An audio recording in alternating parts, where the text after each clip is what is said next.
우리가 국가 안보를 위해서 군 복무, 의무 복무를 하고 그러는데 왜 다 그래요? 응? 네? 국민을 보호하기 위해서. 국민 집단으로서의 국민이 아니에요. 통치 대상으로서의 국민이 아니에요. 국민 한 사람 한 사람의 역사의 주체이고 오늘을 살아가면서 정직하게 살아가면서 내일의 희망을 만드는 주인공이시고 역사를 우리가 함께 써나가는 각자가 주인이기 때문에 우리 자신을 위해서 우리의 행복 추구를 위해서 내 가정 나 자신을 위해서 우리가 정치를 하는 것이고 투표를 하는 것이에요. 국가만 강조하면 그걸 전체주의라고 하는 거예요. 그래서 인간 안보가 무엇보다 중요해요.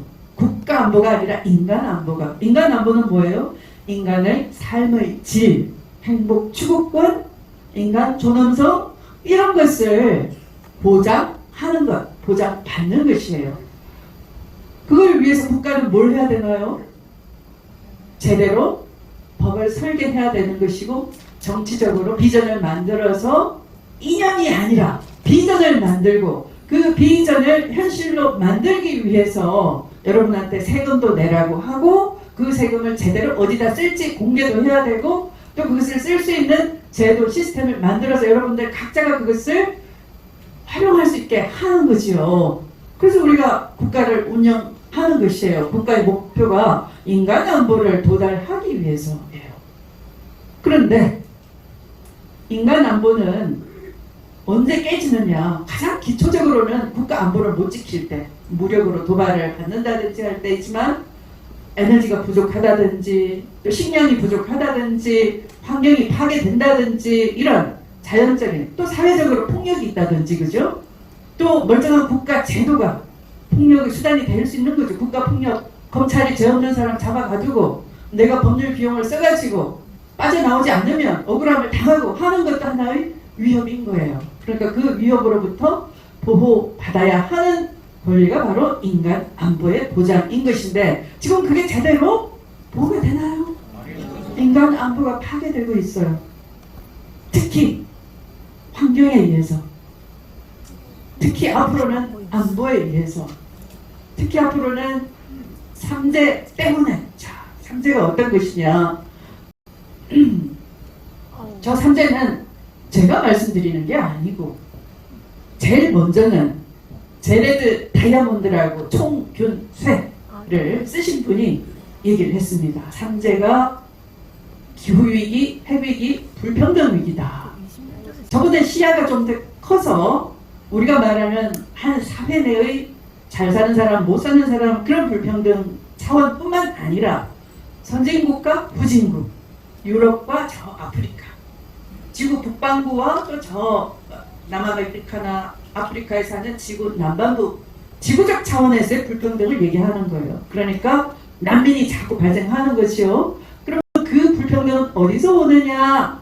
기후위기가 자꾸 불평등을 가속화시키는 원인도 된다는 건데 기후위기는 또 어디서 왔느냐? 어디서 왔을까요?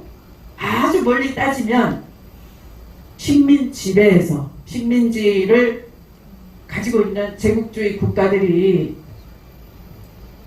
무장되지 않은 후진적인 개발이 안 된 나라를 마음대로 들어가서 산림 자원을 다 파괴하고 그 부족 국가들이 살고 있는 고유한 삶의 방식들을 다 파괴하면서 마음대로 플란테이션 농법을 통해 가지고 커피나 사탕수수나 이런 걸 재배해서 다 돈벌이를 하고 산림이나 이런 걸 파괴 황폐화시키고 삶의 방식, 고유한 삶의 방식, 자연순환되는 그런 방식들을 다 파괴함으로써 자본이 어디로 가요? 유럽 쪽으로, 선진국 쪽으로 자꾸 가겠죠?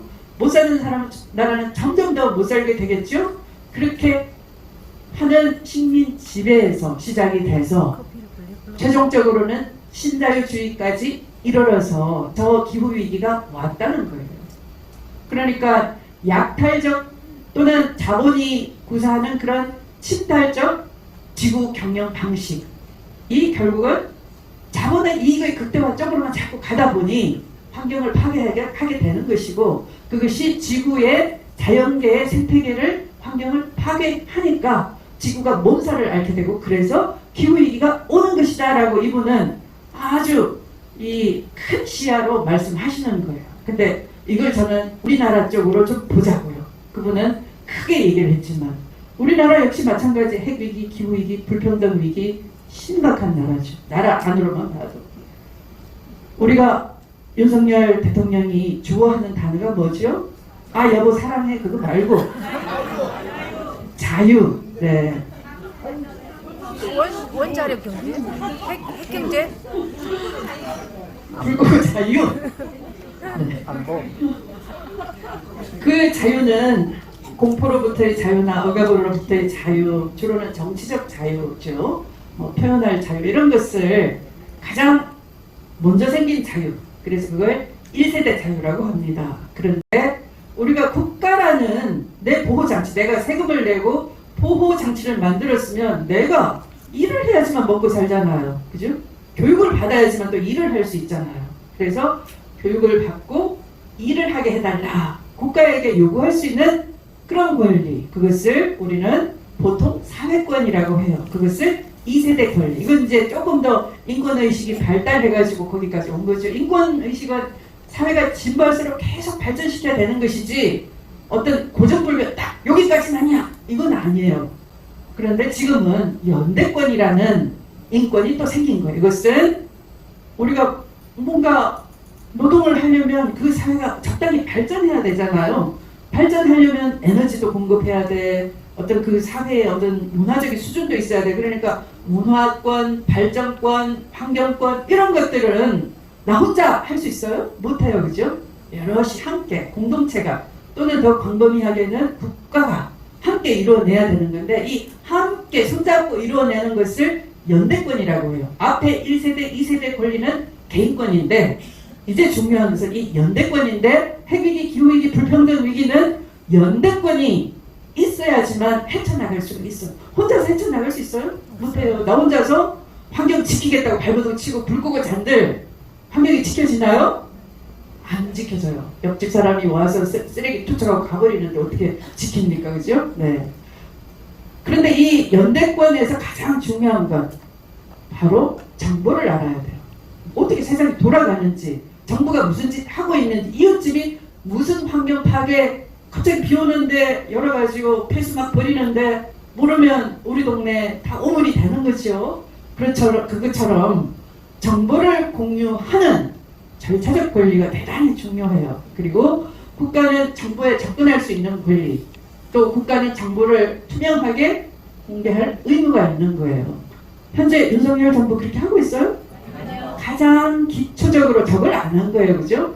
그냥 일본 대변인 역할, 일본이 안전하게 과학적으로 한다는데 믿어! 과학을 안 믿어! 이렇게 과학을 믿으면 그건 종교지 과학이 아니에요. 그죠? 그리고 과학적 근거를, 정보를 기초적으로 제공을 안 하는 나쁜 짓을 하는 거죠. 그리고 국민은 국가에 대해서 정치적 책임을 제대로 수행했는지 추궁할 권리가 있어요. 이게 굉장히 중요해요. 정치적 책임 할 거 있나요? 안 하죠. 네. 그래서 이런 것들은 기본적으로 우리가 참여권이라고 하는 것인데 이 참여권이 앞으로 점점 중요해지는 거죠. 여기서 우리가 열쇠를 가지고 있는 거예요. 넘어갈까요? 우리는 재수없게 대한민국은 이 제레드 다이아몬드가 모르시는 게 하나 있어요. 재앙이 하나도 붙었어요. 근데 저 삼재는 정말 큰 위기인데요. 이게 한두 번에 오면 어떻게 되느냐. 경제위기, 정치위기, 환경위기. 그래서 막을 수가 없는 급격한 위기. 시간도 없어요. 도망갈 수도 없어요. 그렇게 돼버릴 수 있는 거죠. 그걸 파국이라고 하는 거예요. 제가 드리는 말씀이 아니고 다른 기후학자가 드리는 말씀인데 그걸 해결하려고 하는데 앞에 큰 암초를 만난 겁니다. 윤석열, 검찰, 파시즘을 만난 거예요. 넘어갈까요?